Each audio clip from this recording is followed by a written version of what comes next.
masalahnya hanya political will, kemauan pemimpin. Uang ada, jangan dibilang uang tidak ada.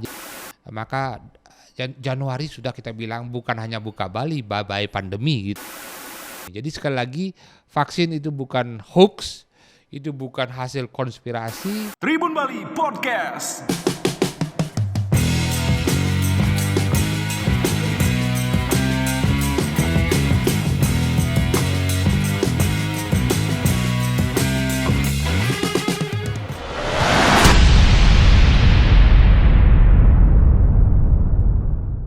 Gusti Ngurah Kadi Mardike atau yang akrab disapa Prof Mardike adalah virolog ahli atau balian virus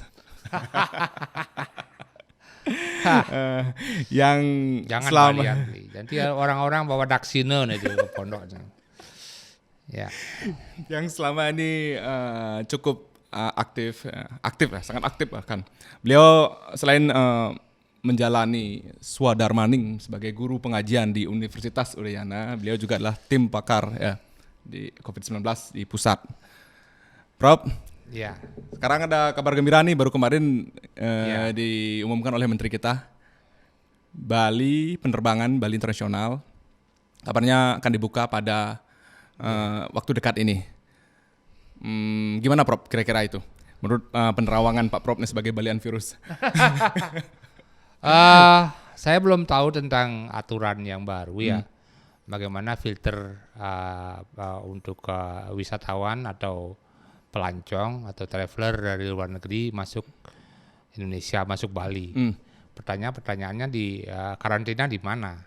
Apakah di Bali? Apakah masih dengan karantina? Kalau aturan yang sebelumnya ada di tingkat nasional bahwa setiap orang dari luar negeri, baik penduduk asli penduduk Indonesia maupun orang asing yang ke Indonesia itu harus di PCR negatif, kemudian karantina 8 hari, kemudian PCR kedua harus negatif, baru boleh rilis ya.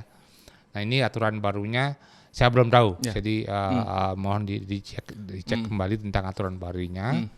Dan yang kedua dalam hal turis internasional ini mungkin sebaiknya jangan dulu gerasa gerusu lah ya. Jangan terburu-buru, kita kaji dulu. Kemudian apakah memang sudah saatnya kita membuka pariwisata. Kemudian syarat pariwisatanya apa? Apakah syarat vaksinnya ada? Kemudian setelah vaksin apakah perlu lagi karantina, apa perlu lagi PCR negatif dan sebagainya. Saya belum tahu tentang itu ya. Jadi mohon saya dikasih tahu sekarang. Nah, itu. Jadi pariwisata Bali itu akan dibuka, tapi dengan syarat dan ketentuan Bali harus siap dalam hal karantina. Siap dalam hal tracing, siap dalam hal satgasnya. Nah, berdasarkan penerawangan Prof sendiri, pengalaman Prof sebelumnya, Prof kan juga adalah tim pakar. Kira-kira gimana Bali? Sebenarnya kita berdasarkan pandangan Prof ya, kita siap nggak sih sebenarnya untuk itu? Kalau dalam hal siap, belum Pak. Belum siap. Jadi memang kasus lagi menurun. Jadi bahkan data per hari ini, bahkan Bali itu adalah mestinya PPKM-nya tingkat 2. Harusnya PPKM karena data asesmen situasi COVID-19 di Bali per 4 Oktober 2021 itu tingkat 2. Kita hanya masalah dalam hal tracing. Tracing kita masih di bawah 5. Satu kasus 5 orang. Dan yang kemudian yang dulu pernah bahwa tracingnya 0. Jadi satu kasus 0,0 sekian orang. Ini kita masalah. Artinya ini memang terjadi penurunan kasus dan kita syukuri, kemudian penurunan kasus kita itu sebenarnya agak delay sedikit, agak mundur dibandingkan Jawa, itu lebih sebulan atau lebih 2 bulan dari penurunan kasus di Indonesia atau di Jawa, kemudian baru di Bali menurun. Jadi ini memang lagi penurunan kasus. Tetapi kemudian dalam hal membuka pariwisata internasional itu banyak sekali yang harus dipersiapkan, dievaluasi dulu ya. Pertama tentu kita harus menjual rasa aman ya. Jadi rasa aman wisatawan untuk datang ke Bali. Dengan kondisi yang sekarang bagi saya kita belum bisa jualan, kita bisa belum katakan Anda aman di Bali, belum. Kenapa itu Pak? Kita memang dalam hal vaksinasi kita memang masih cukup tinggi, jadi mungkin prosentase orang Bali, karena Bali itu syukur kita pulau kecil, dikelilingi laut, jadi batas geografisnya sangat jelas, beda dengan Jakarta barangkali. Antara provinsi satu dengan provinsi yang lain. Filternya kemudian bisa kita filternya kita bisa tentukan karena pasti akan dari udara maupun dari laut, dari luar. Sehingga kita syukuri, jadi Bali yang pulau kecil ini mestinya manajemen atau mengendalikannya itu jauh lebih mudah. Tapi kemudian kenapa saya bilang kemudian belum menjamin rasa aman? Pertama adalah pengujian testing yang bisa dipakai untuk tracing dan satu tracingnya tadi rendah, dan kemudian pengujian tracingnya dengan teknik yang tidak standar.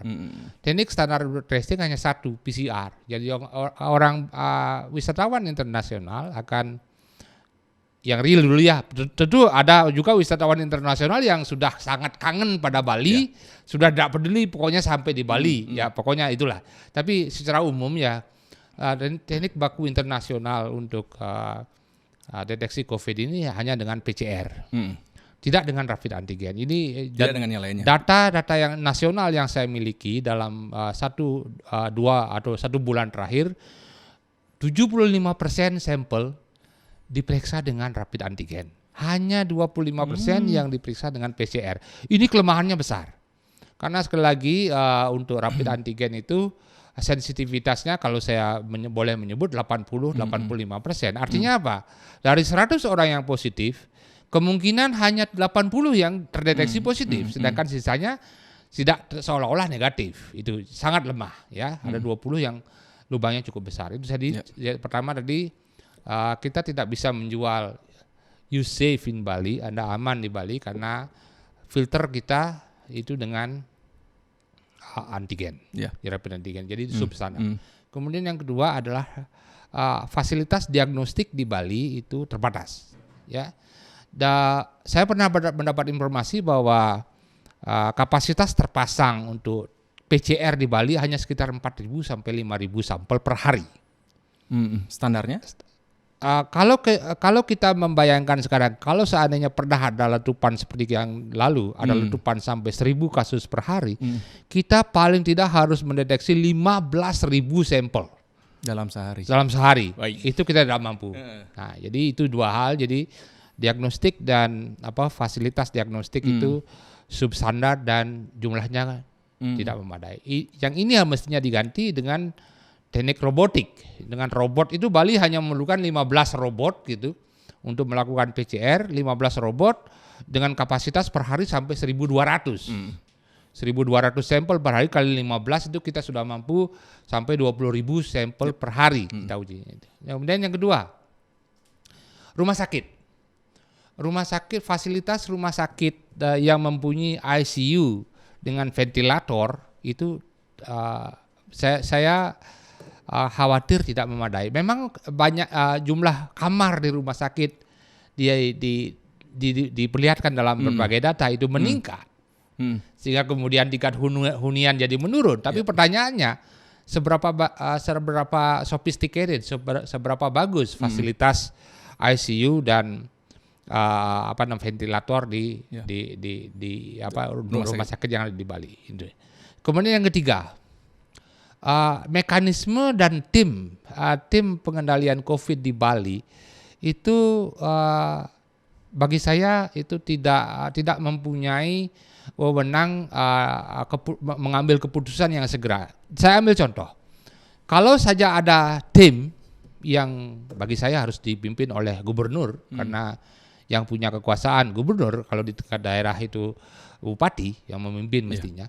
Kalau misalnya satu desa ada letupan kasus, maka desa itu harus segera ditutup tanpa mempertimbangkan apa lagi. Ditutup dulu sementara sehingga tidak menyebar ke desa yang lain. Jangan menunggu keputusan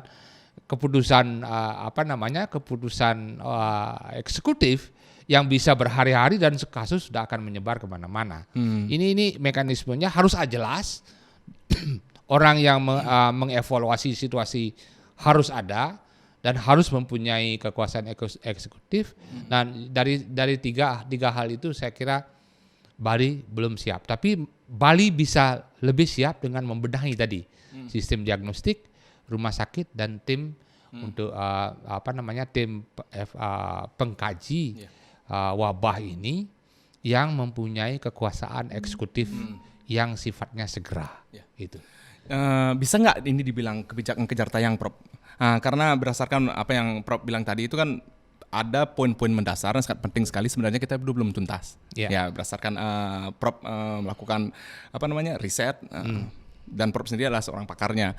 Tapi buru-buru dilakukan pembukaan. Apakah ini hanya kebijakan kejar tayang karena berdasarkan banyaknya tekanan dan terlalu lama ini terlalu berjalan, terus berapa kali kita udah merasakan dalam tanda kutip ya dibilang prank kayak gitu ya. PHP. Mau dibuka akhirnya tutup, nggak buka nggak jadi, dibuka gagal lagi gitu loh. Dan sekarang mencuat ke permukaan lagi. Kalau tekanan pasti ada ya tekanan karena ya pariwisata sudah menjadi pilihan kita Bali bahwa kita sudah memilih pariwisata menjadi sumber kehidupan masyarakat Bali. Jadi daerah yang paling terdampak di Indonesia saat ini memang Bali dibandingkan dengan daerah lain, karena kita memang sangat tergantung pada pariwisata di mana industri yang sangat volatil ini, yang sangat yang sangat mudah sekali terguncang dengan isu-isu COVID ini. Itu satu poin. Jadi memang tekanan pasti ada. Tapi kemudian kita mestinya adalah tidak segantung pada tekanan itu. Jadi kita harus sekali lagi kalaupun membuka pariwisata, bukalah Bandara Bali misalnya, Bandara Ngurah Rai misalnya. Tetapi kalau rasa aman pariwisatawan itu tidak bisa kita jamin, saya khawatir tidak banyak wisatawan yang mau bersedia datang ke Bali. Dan yang kedua adalah mereka juga perlu izin dari pemerintahnya, apakah diizinkan pergi ke Bali dalam situasi seperti ini dengan pengendalian penyakit yang substandar, pengendalian COVID yang di bawah standar bagi saya itu apakah mereka diizinkan, karena itu adalah sekali lagi itu yang menjadi masalah juga. Jadi meskipun dibuka, tapi kalau pemerintah negara sumber wisatawannya itu tidak mengizinkan juga, tidak akan banyak orang yang datang di Bali. Ini satu poin. Tapi sekali lagi ini peluang, tentu saja terjadi penurunan kasus, vaksinasi sudah mencapai di atas 70% yang sudah dua kali, masih harus digenjot kalau bisa 100%. Kenapa demikian? Sekali lagi data vaksin dunia, di mana negara-negara yang sudah divaksinasi di atas 60%, itu letupan kasus masih terjadi, seperti di Inggris, di Eropa Barat, dan banyak negara. Tetapi jumlah orang yang masuk rumah sakit, jumlah orang yang meninggal dunia sangat rendah. Artinya apa? Vaksin hanya mampu menekan risiko orang menderita penyakit berat dan orang meninggal dunia, tetapi tidak menekan risiko secara baik untuk transmisi komunitas. Karena itu sekali lagi vaksinasinya semakin banyak semakin baik. Sekarang kita sudah mencapai di atas 70%, kalau bisa cari angka 100%. Jadi itu satu poin. Jadi vaksinasi memang sudah ada. Tapi kemudian syarat masuknya juga jelas. Jadi mereka yang boleh masuk di Bali yang sudah divaksin juga. Nah, kemudian baru kita evaluasi, mungkin tahap awal di karantina dulu, tahap awal. Tapi kemudian kita evaluasi, berani nggak kita melepaskan, tidak perlu karantina, sehingga itu data yang akan bicara. Jadi dibiarkan mereka barangkali pertama karantina dulu, kemudian nanti pelan-pelan kita kurangi karantina atau bahkan tidak perlu karantina. Kemudian kalau itu kemudian baru kita baru kita bisa menjual rasa aman kepada wisatawan itu. Jadi rasa aman, jadi itu yang kita jual. Pariwisata itu adalah bisnis yang terutama sekali menjual rasa aman. Saya ambil contoh dalam hal terorisme misalnya, banyak wisatawan tahu bahwa seluruh dunia ada teroris. Tetapi mereka selama sebelum pandemi itu mereka happy saja datang ke Bali karena apa? Mereka merasa Di aman. Indonesia mereka tahu Densus 88 kita harus apresiasi itu bekerja dengan luar biasa sekali untuk mencegah terorisme di tingkat akarnya. Jadi luar biasa sekali. Jadi itu yang mestinya dijual untuk COVID. Masih ada waktu saya kira, dan ini masalahnya hanya political will, kemauan pemimpin. Uang ada, jangan dibilang uang tidak ada. Jadi karena apa? Tugas pemerintah itu adalah menjamin keselamatan seluruh warga daerah atau warga negara. Tidak ada tambahan dengan biaya murah, tidak ada itu. Jadi Anda tidak boleh menawar suatu aktivitas karena biaya. Mestinya ini sekali lagi adalah hanya political will, kemauan pemerintah, dan kemudian keberanian pemerintah mengambil risiko demi rasa aman masyarakat. Kalau Bali aman, masyarakat Bali merasa aman, maka orang luar juga akan merasa aman. Ini yang mestinya diperhatikan. Jadi masih ada peluang, dan saya berharap sekali dalam waktu yang cepat ini 3 aspek tadi itu diperbaiki. Jadi sistem pengendalian COVID dan wabah yang mempunyai kekuasaan eksekutif yang disertai kemudian dengan mekanisme penutupan wilayah atau pembukaan wilayah yang jelas tanpa harus menunggu waktu. Kemudian jumlah rumah sakit dengan fasilitas ICU dan ventilator yang memadai, bukan yang ketiga adalah sistem diagnostik yang modern dan cepat dan massal. Ini kalau 3 ini bisa dipenuhi dalam waktu dekat, saya kira kita bisa mengatakan menjamin rasa aman bagi wisatawan luar negeri. Oke, Prof. Berarti sebenarnya sekarang ini bisa dibilang kita agak gambling ya, Prof. Dengan buru-buru membuka pariwisata, sementara apa yang kita miliki saat ini belum belum bisa dibilang mumpuni untuk menghadapi pandemi ini. Apalagi pariwisata tentunya kalau ini dibuka, karena katanya Pak Menteri kemarin bilang udah ada beberapa negara yang mempersilahkan warga negaranya datang ke sini. Maksudnya bekerja sama entahlah dengan travel arranger atau travel bubble, saya nggak tahu gimana sistemnya. Tapi idealnya menurut Prof, kalau misalnya wisatawan datang ke Bali, itu pertama harus PCR dulu. Sudah vaksin, PCR kemudian karantina 8 hari. Kemudian jadi kendala adalah wisatawan rata-rata datang ke Bali kan nggak sampai 8 hari. Itu menjadi kendala. Nah, gimana kita menghadapinya di bawah itu? Ya itulah gambling itu, saya kira itu tentu sebaiknya jangan gambling, jangan bertaruh di sini, mempertaruhkan resiko. Ini kehormatan negara loh. Jadi nanti, jadi kita harus reputasi negara kita harus tunjukkan kita capable, kita mampu mengatasi COVID ini, dengan sistem yang jelas, dengan orang yang jelas, dengan fasilitas yang memadai. Itu yang harus kita jual ya. Kemudian kalau tentang karantina yang terlalu lama itu, mari kita pertimbangkan situasinya. Barangkali apakah memungkinkan misalnya di tempat penginapannya mengalami di karantina, tapi diawasi paling tidak barangkali 3 hari. Jadi sampai di Bali masuk ke hotel itu, kemudian diam di sana selama 3 hari dan bisa saja disesuaikan lah jadi dengan perkembangan. Tentu tidak mungkin kita melakukan karantina 8 hari tapi mereka hanya 10 hari sehingga tidak sempat melakukan kunjungan wisatawan. Mereka hanya di hotel kemudian kembali ke negaranya yang bersangkutan. Tentu ya tidak. Saya tidak tahu apakah ada suatu permintaan suatu negara memperbolehkan. Saya belum dapat informasi sama sekali bahwa kita pernah di-ban bahkan bahwa semua wisatawan dari orang Indonesia yang datang ke Hong Kong, datang ke Australia, datang ke Singapura, kita pernah itu belum pernah saya dengar itu sudah dibuka ban pelarangan itu.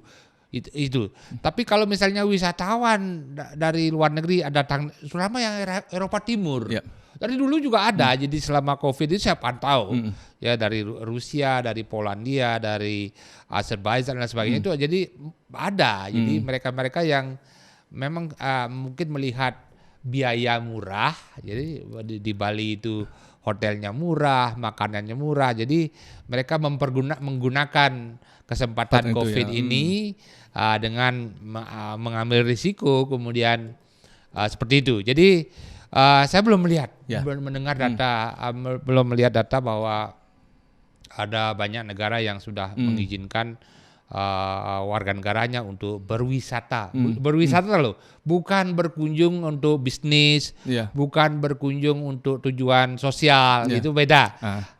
Mengizinkan warga negaranya untuk berwisata ke Bali saya sebelum dengar. Jadi misalnya, oke anggaplah nanti akhirnya terwujud Bali dibuka untuk pariwisata, gitu Pak Prof. Kemudian kebijakan karantina 8 hari ini, apakah nilai 8 hari itu baku Pak Prof? Atau masih bisa ditawar sebenarnya dalam teori virus ini? Aturan, itu aturan sekali namanya aturan kan tidak bisa, aturannya yang harus diubah, harusnya diubah. Nah perkembangan terakhir begini, Bli. Jadi sebetulnya saya saya personal sekarang ini saya dalam fase memantau efektivitas vaksin. Ini sebenarnya fase saya ya. Saya personal kalau vaksin ini efektif, maka di dalam bulan-bulan yang akan datang tidak akan ada letupan orang masuk rumah sakit, tidak ada letupan jumlah orang meninggal dunia. Itu dua indikator yang saya gunakan personal ya. Jadi saya pantau perkembangannya. Jadi karena wabah atau letupan yang kemarin baru berakhir pertengahan September atau akhir September baru berakhir. Sekarang ini baru kita fase memantau efektivitas vaksin. Sebelumnya tidak bisa. Kenapa? Kita menggenjot vaksinasi pada saat lagi puncak-puncaknya sehingga efeknya tidak kelihatan. Nah sekarang ini mestinya kelihatan efek vaksin dengan dua indikator, yaitu tekanan pada rumah sakit tidak tinggi lagi. Yang kedua adalah jumlah orang meninggal dunia yang relatif rendah. Kalau itu terjadi, saya bilang go ahead, buka Bali, tidak perlu ada karantina. Zaman ini makanya dalam saya saya bukan dalam tahap untuk ikut mengambil keputusan buka tutup, tapi kalau saya dalam fase termasuk untuk sekolah ya. Sekarang ini fase kita adalah melihat efektivitas vaksin. Dan itu asumsi saya sih sampai Desember. Akhir tahun ini. Begitu Desember kita lihat perkembangan datanya, tidak ada letupan orang masuk rumah sakit karena COVID dan orang meninggal dunia karena COVID itu tidak meletup tinggi, maka Januari benar-benar kita bisa open tanpa karantina sama sekali. Tanpa karantina. Ya, jadi ini menarik ini. Efektivitas vaksin sekarang sedang diuji ya, Prof. Menurut penerawangan Balian Prof Mardika. beliau menyebutkan akhir tahun ini ya, Desember akhir tahun ini. Ya, mudah-mudahan dengan demikian ketika itu bisa berjalan lancar, terbukti dengan dua indikator yang tadi Prof bilang, maka tahun depan 2022 Januari itu Bali bisa dibuka pariwisatanya tanpa menerapkan karantina. Ya cukup vaksin, syaratnya vaksin, PCR. Tentu kemudian harus aturan baru harus dibuat. Jadi, Prof kan nanti tugasnya mendorong itu aturan baru itu sebagai tim pakar. Ya gimana Prof?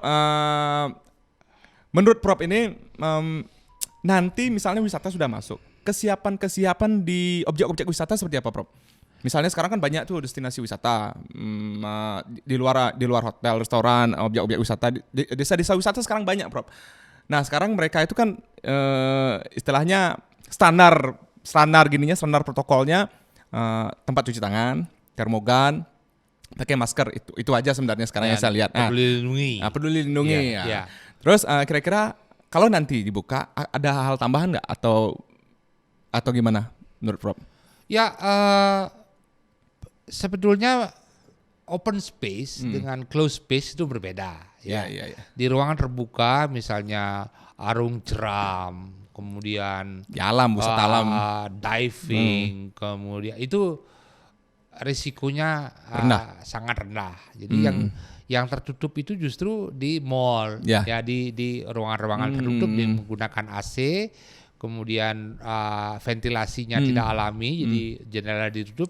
Di sana yang high risk, ya. Berisiko tinggi. Jadi ini yang mestinya artinya dalam hal kalau sudah sekali lagi asumsi saya adalah kalau kita mau sabar lah Desember kita buka 1 Januari lah aman lah gitu. Jadi sampai Desember kita pantau betul efektivitas vaksin, maka Januari sudah kita bilang bukan hanya buka Bali, bye-bye pandemi gitu, dampak pandemi sudah minimum. Artinya apa? Virus ada di sekitar kita, tetapi dampaknya pada sistem kesehatan yaitu rumah sakit dan dampaknya pada sosial itu dalam bentuk kematian itu sudah rendah. Jadi minum itu sebenarnya. Jadi saya ngotot beli ya. Saya kalau boleh nanti dulu. Kalau bukalah status boleh. Besok pun boleh dibuka, tapi jangan disuruh orang datang. Tunggu dulu orang datang setelah Desember gitu ya. Jadi orang datang terutama untuk kunjungan wisatawan, bukan kunjungan sosial, bukan kunjungan bisnis, kenegaraan ya. Jadi hanya kunjungan wisatawan yang sifatnya massal gitu. Sebaiknya kalaupun dibuka sekarang, saya kira ujung-ujungnya pasti akan Desember baru Januari mungkin baru akan ada cukup banyak. Jadi ini yang jadi lebih baik dipantau dulu. Gitu ya. Gitu. Jadi nanti awal tahun depan baru istilahnya tren-tren kata-kata kayaknya berdamai dengan COVID, pandemi jadi endemi itu akan terwujud. Sangat terwujud. Jadi itu memang alami, Bli. Jadi nah ini saya menarik nih, Pak. Kalau tidak di 100 tahun yang lalu ada namanya pandemi influenza oleh Spanish flu, di mana korban meninggal itu di atas 50 juta orang di seluruh dunia. Sekarang ini baru 45 juta. Jadi artinya pandemi yang tahun ini itu tidak sehebat tahun 100 tahun yang lalu. Tidak sehebat itu. Dan kemudian yang dalam pandemi 1918 itu berlangsung 3 tahun. Jadi 3 tahun hilang dengan tidak ada vaksin. No vaksin. Tidak ada vaksin sama sekali. Jadi alami sekali. Kemudian karena banyak orang yang terpapar, kemudian menjadi herd immunity, jadi kekebalan kelompok, kekebalan komunal. Kemudian akhirnya virusnya menjadi virusnya masih ada. Bahkan sampai sekarang virus itu masih ada. Jadi virus flu Spanyol itu sampai sekarang masih ada.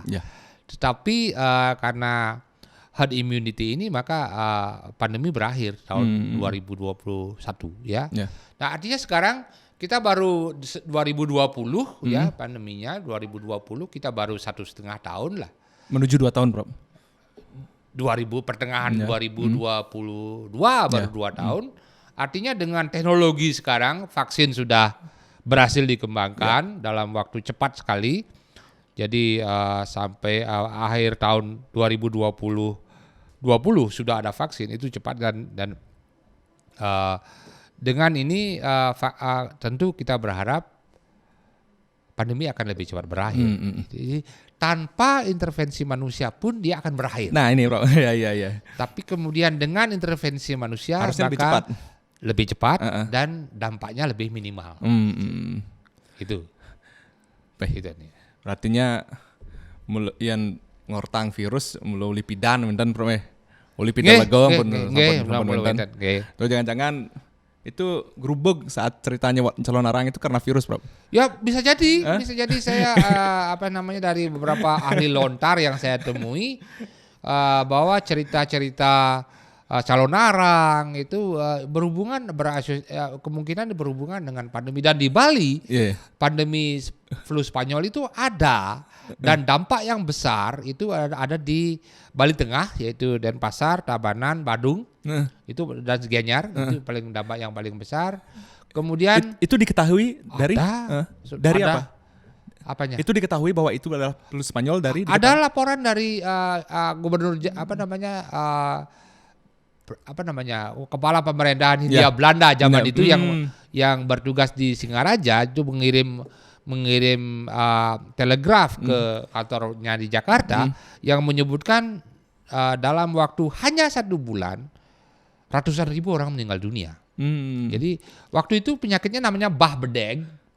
Artinya orang yang hari ini mengantar mayat ke kuburan, 2-3 hari yang bersangkutan harus diantar ke kuburan juga. Menyusul. Itu pada waktu itu. Jadi pandemi saat ini tidak sehebat itu, kita syukuri. Jangan kemudian kita senang. Kita syukuri tidak dapat jasa. Tapi kemudian kita pernah mengalami tahun 1950-an, 1958 kembali muncul flu Hong Kong namanya. 2 jutaan orang meninggal dunia saat itu. Kemudian 1998 lagi flu Asian flu itu lagi-lagi juga influenza, dan kemudian sering sekali kita mengalami hanya saja kalau dulu itu kita pertanian. Nah sekarang kemudian yang kedua transportasi, waktu zaman dulu hanya laut dia, kalau dari luar negeri hanya laut, tidak ada lewat udara. Dari India ke Bali mungkin perlu 2 minggu, itu pun syukur kalau nyampe. Mungkin tenggelam di laut sebagian. Ya, artinya kalau jalan tuh menua di jalan. Dan sekarang ini luar biasa cepat, dan sekarang massal semua. Dan yang kemudian yang paling parah tentu saja kita sudah mengambil pilihan pariwisata. Jadi pariwisata ini sangat labil, industri yang sangat labil, yang selalu berhubungan dengan keamanan dan kesehatan. Dan sebaiknya mari kita siapkan sekali Bali untuk menjadi daerah tujuan wisata yang tangguh dalam hal menangani wabah penyakit yang bisa muncul di kemudian hari dalam waktu dekat ini. Itu dengan itu ada orang dengan sistemnya, ya, kemudian tentu dananya, ya. Kemudian ada rumah sakit yang fasilitasnya memadai, dan sistem diagnostik kita modern. Saya kira 3 hal itu saja. Saya kira kita bisa siap jual kepada wisatawan aman di Bali. Jadi cakap mitigasi istilahnya, Prof ya. Sebenarnya nggak hanya kesehatan juga, Prof. Kayak Gunung Agung kemarin itu kan juga kita kelimpungan ya. Akses evakuasi juga kurang, jalannya juga masih sempit saat itu terjadi, kita kelimpungan. Kalau bicara pariwisata alam itu kan sering lokal sifatnya. Karena tsunami saja yang luar biasa sampai 250.000 orang meninggal dunia waktu tsunami Aceh. Itu dampaknya kurang lebih hanya lokal di Aceh, tidak sampai ke ekonomi nasional. Jadi sekali lagi ini beda Pak. Jadi kalau bencana alam sifatnya lebih lokal, sedangkan ini adalah virus. Itu barangnya tidak kelihatan beli. Dia hanya 1/5.000 tebal rambut, jenggotmu tak ambil, tak bagi 5.000. Itulah sebesar virus. Ini makhluk halus. Ini sehelai jenggot saya. Ya. Dibagi 5.000. 5.000. Ya. Itulah virus. Jangan panjangnya, yang tebalnya itu dibagi 5.000. Itulah virus. Jadi makhluk halus. Jadi makhluk goib, makhluk halus yang cerdas. Karena itu perlu orang pintar juga menanganinya gitu. Semakin cerdas makhluk itu, maka kita sebagai lawannya itu juga harus semakin pintar. Harus lebih. Manusia kan memang kita dibekali dengan kecerdasan intelektual yang luar biasa, mesti dipakai. Jadi penyakit ini dapat dampak dari COVID-19 atau pandemi ini, jika dilakukan dengan benar dari awal, itu akan jauh lebih ringan daripada yang kita lihat sekarang. Ini yang terjadi, kita awalnya slang, kita awalnya Maboyu. 1, tidak melakukan 3E namanya. Early reporting, ada orang datang, lapor, harus early detection. Deteksi segera, tapi tidak kita lakukan. Sampel kita kirim ke Jakarta, kemudian para pejabat cuap-cuap di televisi atau di koran bahwa selama di Bali yang bersangkutan tidak pernah kontak dengan orang lokal, which is bohong. Kemudian yang ketiga adalah early action, tutup wilayah itu.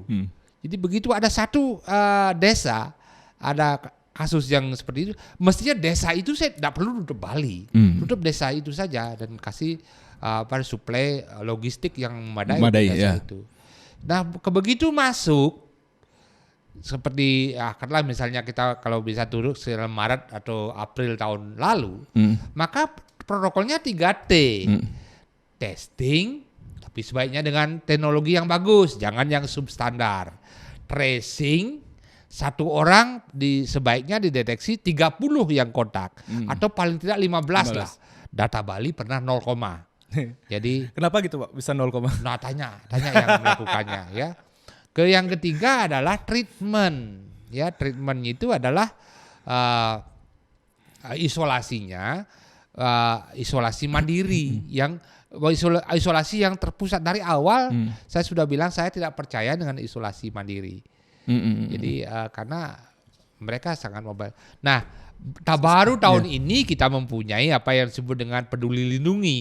Kalau seandainya peduli lindungi itu kita punya tahun lalu, mungkin beda situasinya. Jadi kita baru punya. Ya, terlambat sedikit. Mengenjang tadi kayak Eiffel terlambat kene. Gitu. Mati loh itu. Ya, Prof. Nah, mau bicara peduli lindungi tadi, Prof. Gimana ya, walaupun dulu diterapkan, maksudnya seperti ini, di mana sih cocoknya kita terapkan aplikasi ini? Di tempat-tempat seperti apa? Apakah di pasar? Pasar kan kita tahu semua bahwa di sana itu tempat interaksi. Yang paling banyak di sana paling susah lah ngontrolnya. Tapi tidak semua masyarakat kita punya gadget, tidak punya smartphone. Sementara aplikasi itu kan memanfaatkan smartphone. Nah, bagaimana sistemnya? Apakah harus ke pasar dengan kartu vaksin atau gimana? Ini kendala. Ada banyak modifikasi. Saya kira cukup satu alat saja di depan yang bisa touchscreen misalnya, hanya memasukkan nomor KTP misalnya. Nama saja mungkin. Nama barangkali sulit, nomor KTP karena ID-nya. Kemudian di sana kemudian terrekod semuanya. Tapi kemudian untuk peduli lindungi ada kekurangan. Jadi peduli lindungi itu hanya untuk melihat berapa orang yang masuk di satu lokasi. Sehingga apakah berkerumun apa tidak, kan begitu. Nah, kemudian yang masuk itu sudah divaksin. Tapi kemudian sepanjang yang saya tahu sebelumnya, mestinya peduli lindungi itu bisa dilingkan dengan uji rapid antigen sebelumnya, atau pernah OTG sebelumnya, pernah dirawat sebelumnya. Mestinya ada datanya di sana, sehingga lebih lengkap datanya dan kemudian bisa diakses. Dan yang untuk kartu vaksin, saya dengar bahkan bisa ada pemalsuan. Jadi memang saya nggak tahu juga kenapa jadi ada kartu vaksin yang dipalsukan. Hal ini kan yang mempersulit kita untuk penanganan COVID-19. Jadi peduli lindungi itu bagus, sudah luar biasa. Yang saya harapkan mestinya ada tahun lalu gitu ya.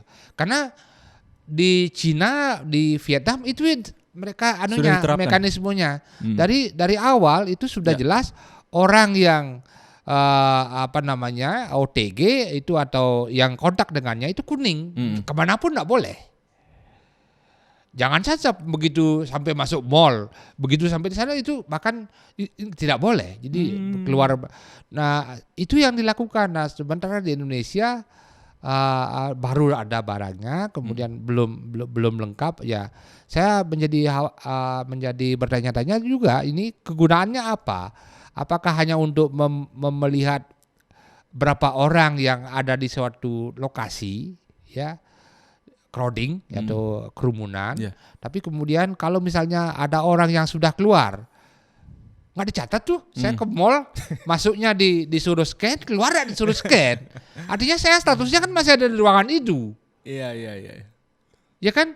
Artinya kan barangkali perlu disempurnakan lah. Jadi keluar masuk di scan, ya keluar harusnya sudah di scan. Berarti Anda sudah meninggalkan lokasi. Saya sampai sekarang barangkali masih statusnya adalah masuk ke mall yang 2 hari yang lalu saya lakukan. Karena tidak ada mekanisme untuk mengatakan bahwa Anda sudah keluar gitu. Ini yang jadi perlu untuk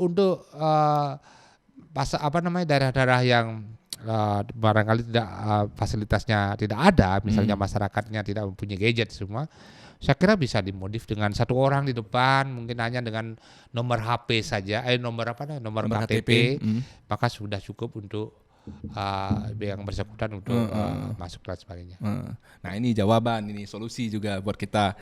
Biar gimana ya, biar nggak memicu tanda tanya saat aplikasi ini diterapkan, ternyata ada kendala-kendala gitu. Belum lagi sistemnya yang nggak kuat, Prof. Waktu di bandara kemarin kan pernah itu, numplek di pintu kedatangan, akhirnya nggak kuat itu, error terus. Nah seperti itulah kendalanya, apalagi itu diterapkan dalam konteks nasional ya masyarakat. Nah, yang melibatkan orang banyak, wah gimana kita ini? Jadi poin-poin seperti itu sangat krusial sekali, Prof. Bagi Prof, role model penanganan COVID yang baik itu kita bisa ambil contoh di negara apa? Kita belum pandemi belum berakhir ya. Jadi saya akan kasih tahu setahun lagi ya kalau pandemi udah selesai. Artinya ada beberapa contoh, Jerman, kemudian Belanda, Inggris, Swedia yang sama sekali tidak melakukan pembatasan sosial. Sama sekali. Jadi Amerika, kita lihat nanti lah apa namanya, Taiwan, Cina mungkin yang sementara ada mungkin Cina yang bisa kita anggap sukses. Jadi pertama adalah kapasitas mereka luar biasa ya. Rumah sakit khusus segera dibangun. Mereka hanya perlu waktu 3-4 hari untuk membangun rumah sakit. Kemudian kapasitas diagnostik mereka, kalau mereka satu desa, satu kota, ada satu orang yang positif, seluruh masyarakat kota itu di sampling.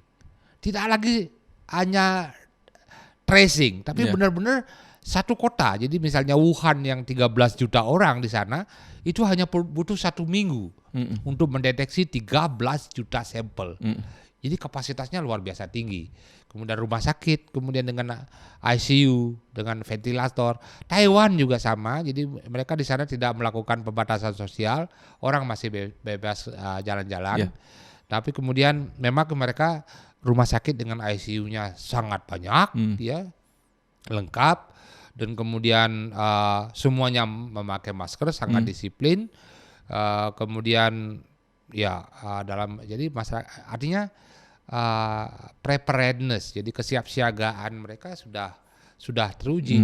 Mereka sudah disiapkan oleh waktu SARS sebenarnya tahun 2002, itu ada penyakit oleh coronavirus juga. Tiongkok nih. Ya, Tiongkok ada Hong Kong, kemudian Taiwan, itu benar-benar sudah mempersiapkan, termasuk kamar-kamar rumah sakit yang mempunyai ICU yang memadai itu.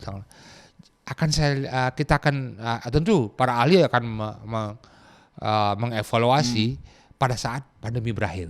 Nanti saya kasih tahu mungkin setelah pandemi berakhir saya akan kasih tahu mana yang paling bagus. Kita belum tahu. Terlalu jauh ini. Kita belum tahu. Prof, dalam sejarah virus ini memang virus itu dari luar negeri semuanya, Prof? Atau memang ada virus lokal gitu? Ya, virus dari luar negeri sementara ya. Kita potensi ada ya. Jadi di mana ada hewan, jadi ada banyak virus sebenarnya ada pada hewan. Jadi kemudian sebenarnya sudah permanen bersirkulasi di hewan, tapi kemudian bisa menyerang manusia ya. Nah ini kalau kita lihat memang semua bawah virus yang ada, dengue dari asli Indonesia itu.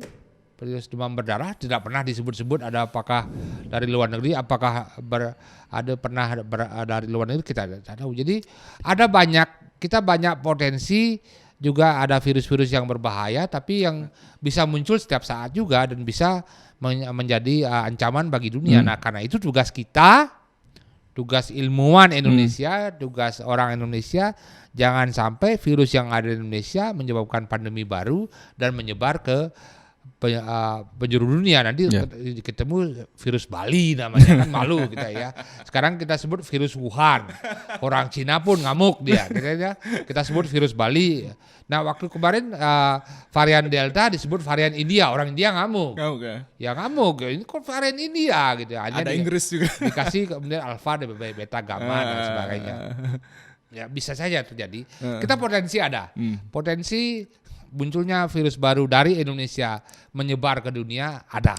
Dan memang selama ini sebagian besar virus-virus yang berbahaya itu semuanya dari luar. Jadi virus ini lebih jinak. Prof, Ya. Prof kan setiap hari juga berkegiatan di lab, Prof ya. Nah, jadi kan ada berbagai macam sampel virus mungkin yang Prof pakai mainan. Oh enggak pernah saya mainan virus. Nggak ada, Nggak pernah mainan ya virus. itu kan titit. Nggak pernah. Sepanjang pengalaman karir Prof sebagai seorang virolog, virus apa yang paling berbahaya menurut Prof? Atau semua virusnya memang berbahaya, tapi yang paling berbahaya? Oh, relatif ya. Semua kalau dilihat dari keganasan ya mungkin virus flu burung itu ganas sekali. Tahun berapa flu H5N1 itu 2003 2004 mulai muncul. Itu kalau orang 100 orang yang kena 60 orang meninggal dunia. Dari 160 orang Ya. meninggal dunia. Kalau pada ayam 1000 ayam ada 1000 mati. Itu. Ya. Yang kedua mungkin virus ASF namanya African Swine Fever pada babi. Ya, ya. Itu dari 100 ekor babi yang ada 100 mati. 101 mati itu. Ya, jadi itu memang kalau dilihat dari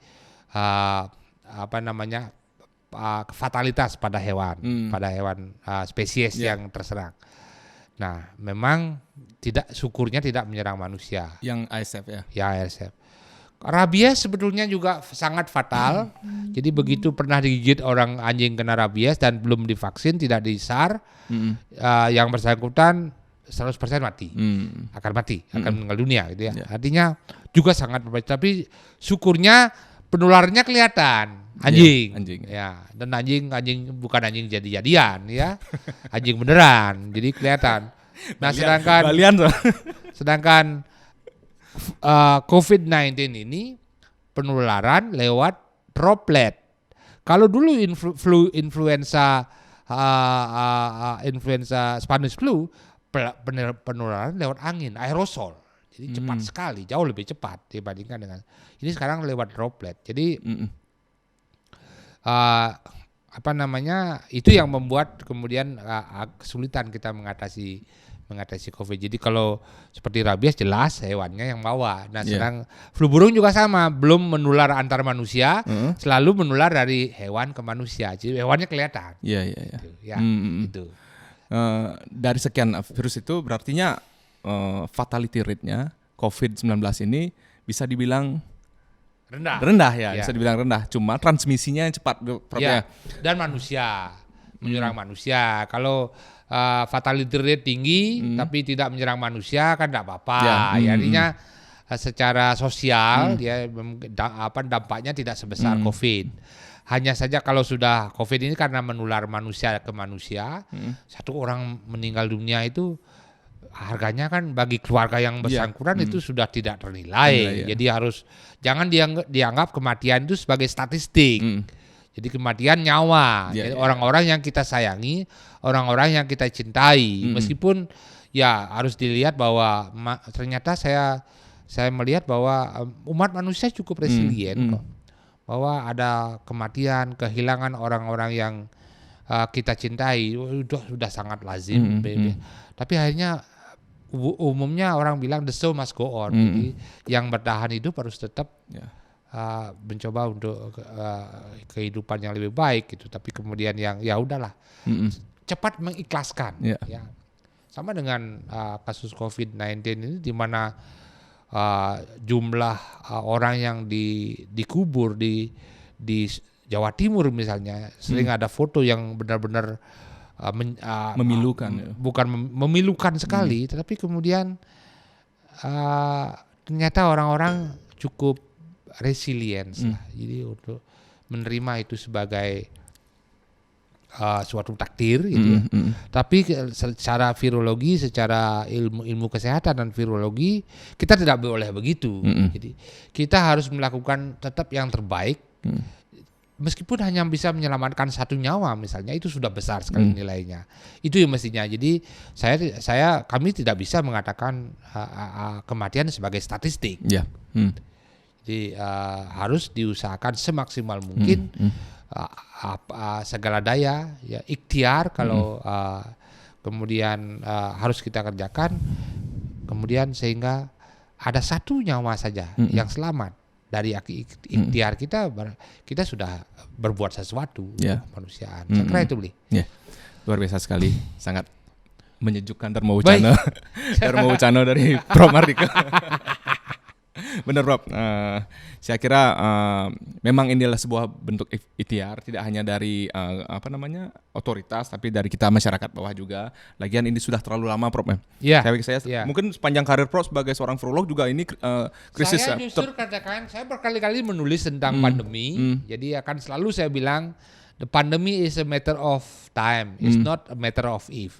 Hanya waktunya yang kita tidak tahu kapan muncul, tapi pasti akan terjadi. Selalu saya tulis, waktu saya belajar dulu, waktu sekolah di negara orang, kita diskusi setiap hari tentang ini, cuman kita tidak pernah mikir ternyata kita mengalaminya sendiri. Jadi pada waktu itu saya tidak berpikir kita akan mengalami.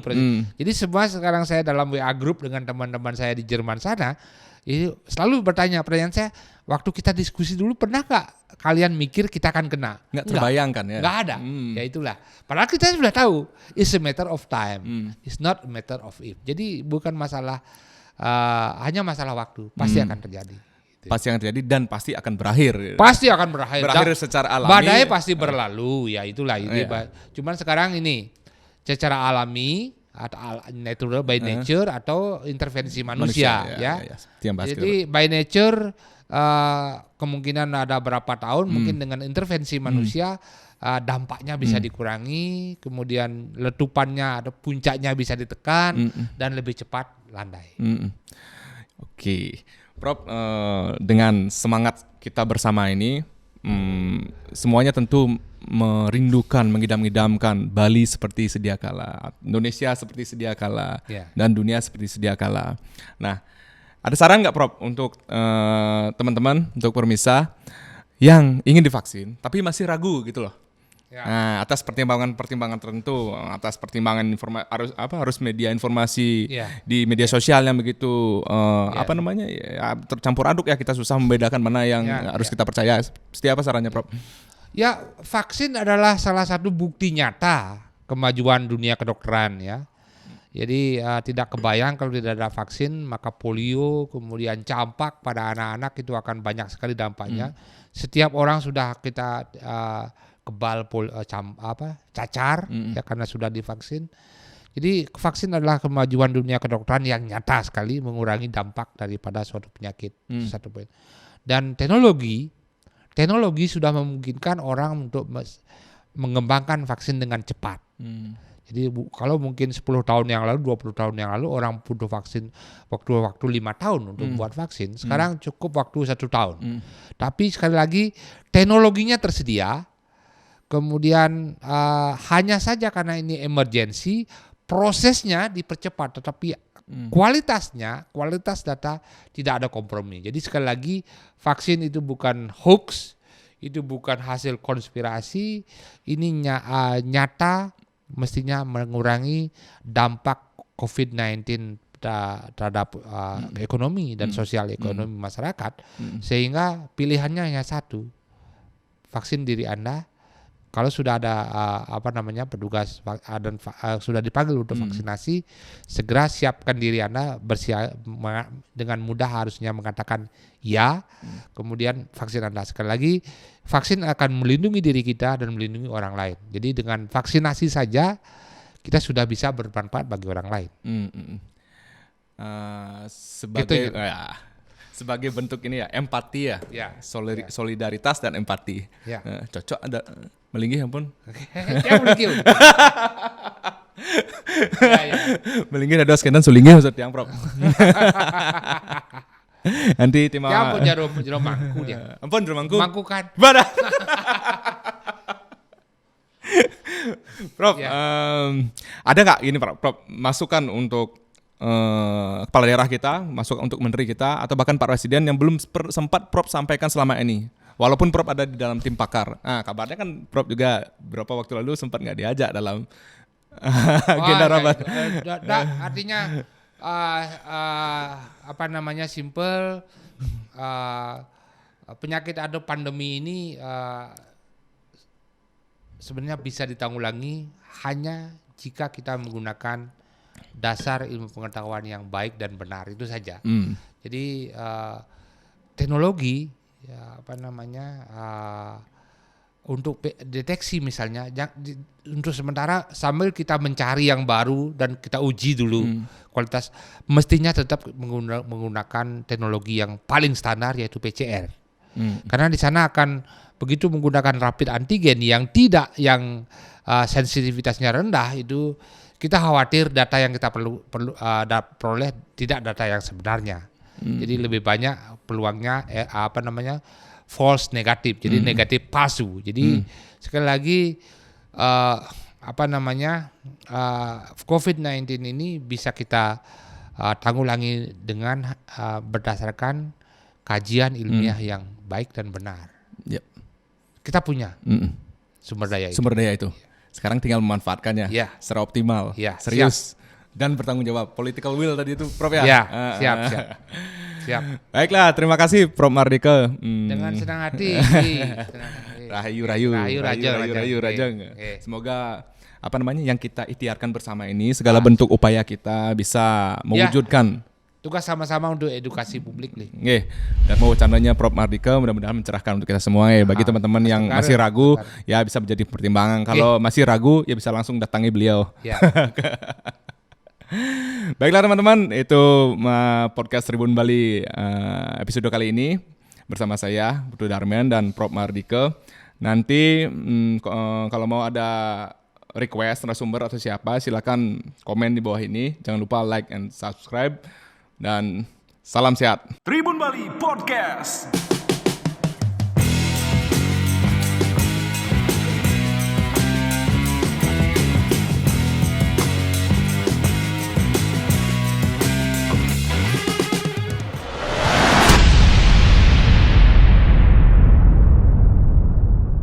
Menginap di Infinity Superior Room, diskon 20% untuk makanan dan minuman di seluruh outlet, gratis pengantaran ke bandara, sampai gratis swab antigen, dan masih banyak penawaran lainnya hanya di Infinity A Bali.